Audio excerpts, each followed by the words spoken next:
High বন্ধুরা, বেসামরিক শিক্ষক নিবন্ধন ও প্রত্যয়ন কর্তৃপক্ষ অর্থাৎ এনটিআরসি ই রেজিস্ট্রেশন সংক্রান্ত যে বিজ্ঞপ্তিটা প্রকাশ করেছে সেটি নিয়ে আলোচনা করব। সেটি হলো মূলত এমন একটি সময় এটা প্রকাশ করা হলো যেখানে 18তম নিবন্ধনের লিখিত পরীক্ষার এখনও রেজাল্ট প্রকাশ করা হয়নি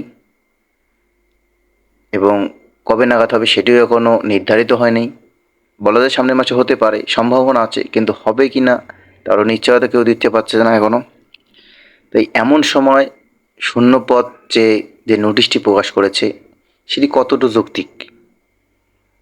আমার ব্যক্তিগত মনে হচ্ছে সম্ভবত এই শূন্যপদ সৃষ্টি করার মূল উদ্দেশ্যটা হচ্ছে সম্ভবত 11 থেকে 15 যেটা বলা হয়েছিল, কদিন থেকে কথা হয়ে উঠছিল যে যারা চাকরিতে যোগদান করতে পারেননি, অর্থাৎ যারা এতদিন চাকরিতে যোগদান করেনি তাদের একটা সুযোগ দেওয়ার সুবিধার্থে। এবং এটি করা হলে মূলত সবথেকে বেশি ক্ষতির সম্মুখীন হবে 17 এবং 18 নিবন্ধনধারীরা। তারা এই বিশাল যে একটা কোনো বিজ্ঞপ্তি আসতেছে তার পরিপ্রেক্ষিতে যে পোস্টটা ফাঁকা পাবে সেটা হয়তো তারা সুযোগ পাবে না, এবং পেলেও খুব কম সংখ্যক পাবে, কারণ আগে থেকে যেগুলান অপেক্ষামান আছে তাদেরকে টেনে নিতে পারে। তাই আমার মনে হয় না এটি ভালো হচ্ছে।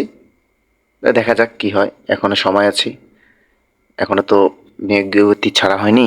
দেখা যাক। তো আপনাদের এটা কেমন বিষয় লাগতেছে কমেন্ট করে জানাবেন। আশা করি ভালো থাকবেন সবাই।